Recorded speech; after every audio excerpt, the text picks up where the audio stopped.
The gym fell silent the moment 12-year-old Ava Morgan took her first step without reaching for someone's arm. That's wonderful. Not because she had suddenly been cured.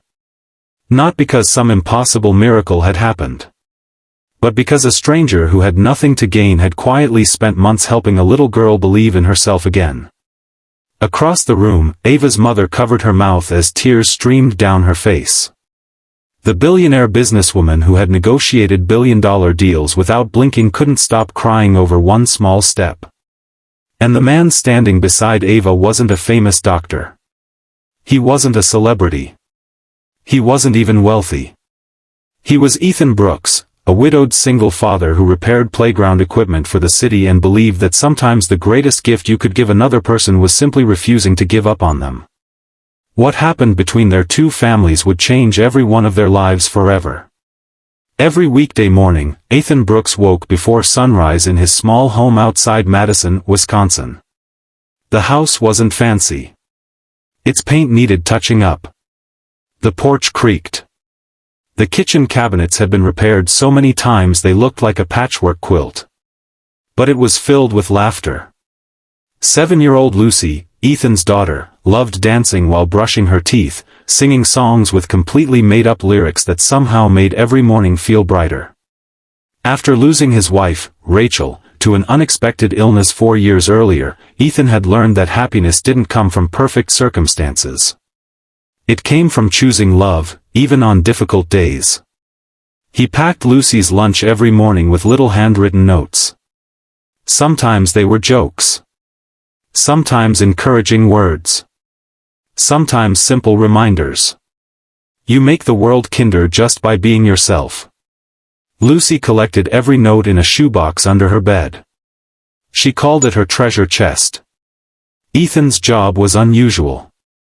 Instead of building new things, he repaired old ones. Broken swings. Bent basketball hoops. Loose park benches. Rusty playground slides. Most people barely noticed the work. Children noticed everything. Whenever Ethan finished repairing a playground, kids would rush in before he had even packed up his tools. Their excitement always reminded him why his work mattered. Safe places gave children freedom. Freedom helped confidence grow. And confidence could change an entire life.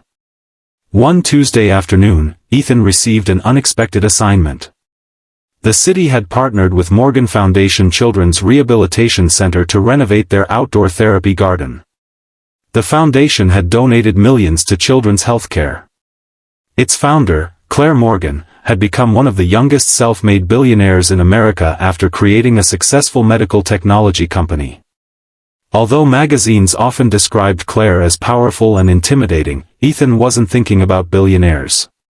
He was thinking about making sure every ramp, railing, and swing was safe for children. The therapy garden was beautiful. Colorful flowers surrounded smooth walking paths. Special balance stations encouraged physical therapy through play. Musical instruments stood outside for sensory activities. While replacing a damaged handrail, Ethan noticed a girl sitting alone beneath a maple tree. She looked about 12. A sturdy leg brace supported her right leg. A physical therapist encouraged her from several feet away.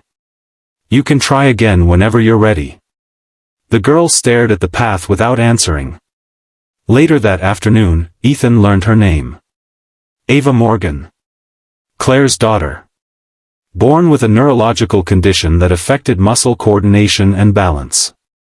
Years of therapy had helped tremendously. But adolescence had brought something harder than physical challenges. Embarrassment. Self-doubt. Comparison. Some days Ava refused therapy altogether. Not because it hurt. Because she was tired of feeling different. As Ethan packed his truck, he noticed Lucy waiting after school beside him. She spotted Ava immediately. Without hesitation, Lucy walked over carrying a small container. My dad says cookies taste better when shared. Ava blinked. What? Lucy smiled. I made oatmeal chocolate chip. You don't even know me. My teacher says everyone starts as someone you don't know. Ava couldn't help laughing. It was the first genuine smile Ethan had seen all day. The next afternoon, Ethan returned to continue repairs. Lucy, now finished with homework, sat drawing pictures while Ethan worked. Eventually Ava wandered over. "What are you drawing?" Lucy held up the page proudly.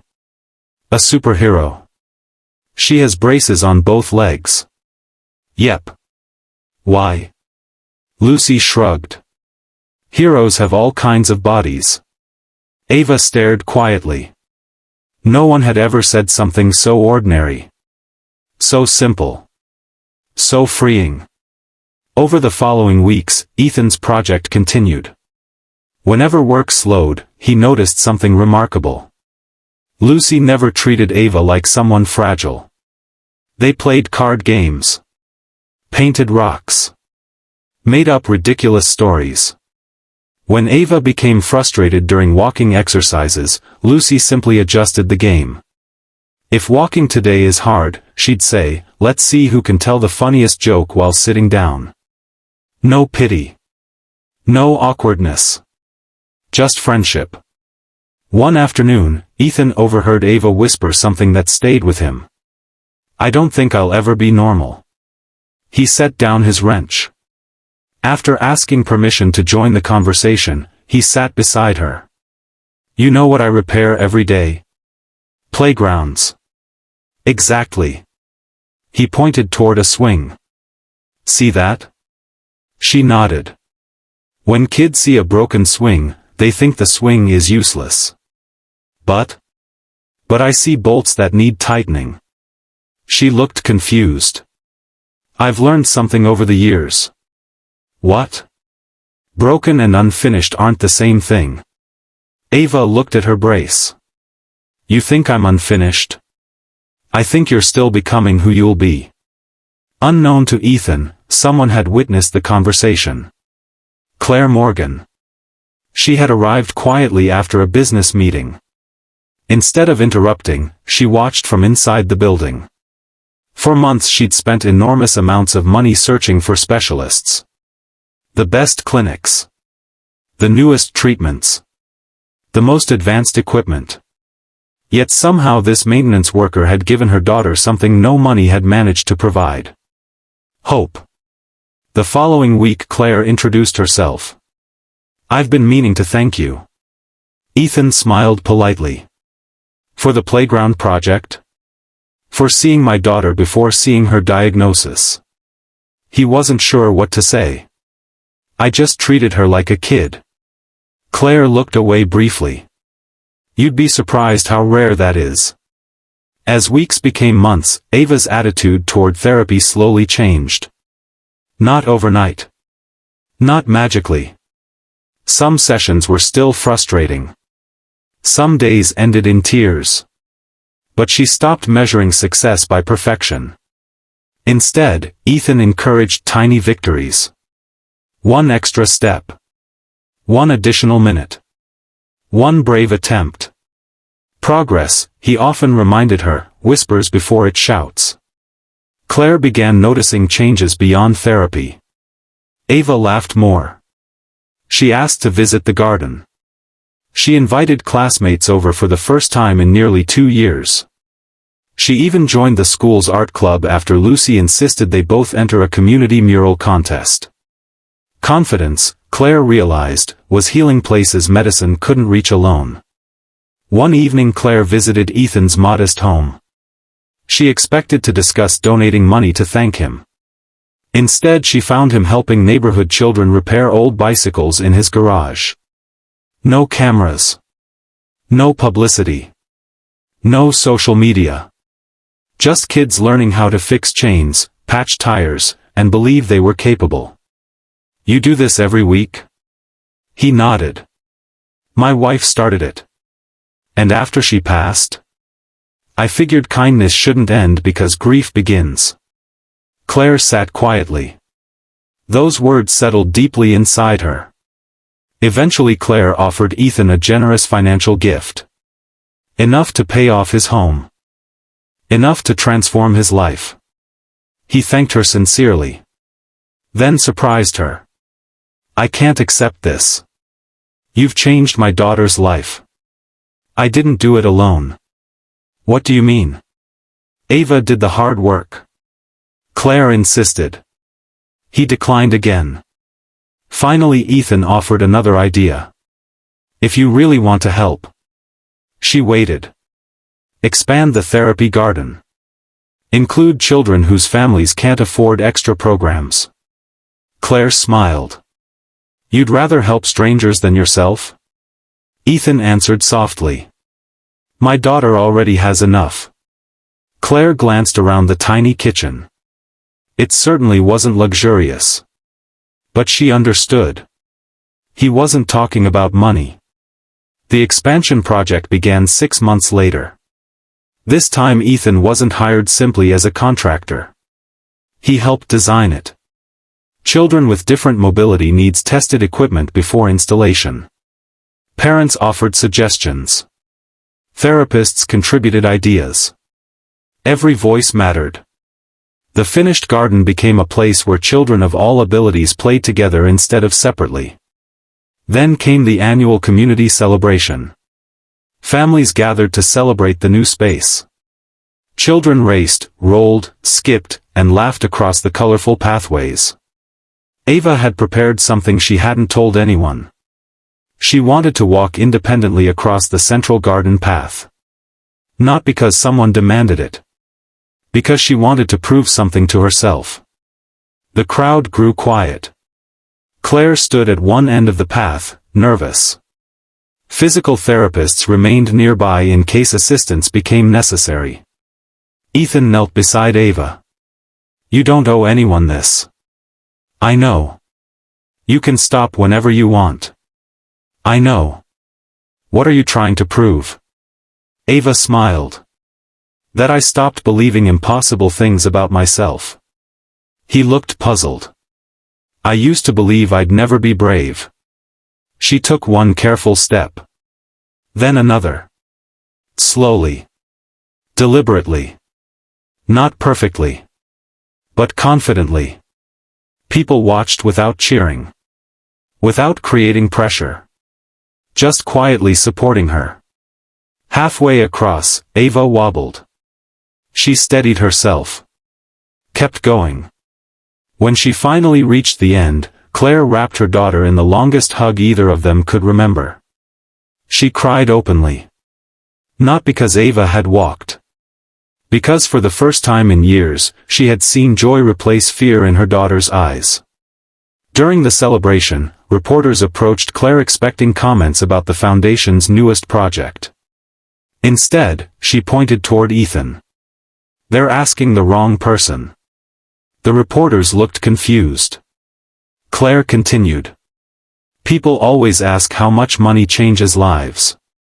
She smiled through lingering tears. Today I learned that attention changes lives. She looked toward Ethan helping children organize a relay game. Money built this garden. She paused. But kindness taught my daughter how to believe she belonged here. Months later, Claire launched a nationwide initiative inspired by Ethan's philosophy. Instead of funding only medical equipment, the foundation also invested in inclusive community spaces, peer friendship programs, adaptive playgrounds, and family support activities. Its slogan appeared on every brochure. Every child deserves a place where they feel included before they feel different. Claire insisted Ethan's words remain anonymous. He never wanted recognition. Only results. Lucy eventually asked her father a question while planting flowers together. Dad? Yeah. Did we help Ava? Ethan smiled. I think we helped remind her of something. What? That courage grows faster when someone believes in you. Lucy nodded thoughtfully. I think she helped us too. How? She showed me brave people don't always look brave. Years later, visitors to the therapy garden noticed a small bronze plaque near the entrance. It didn't mention billionaires. It didn't mention donations. It didn't list impressive accomplishments.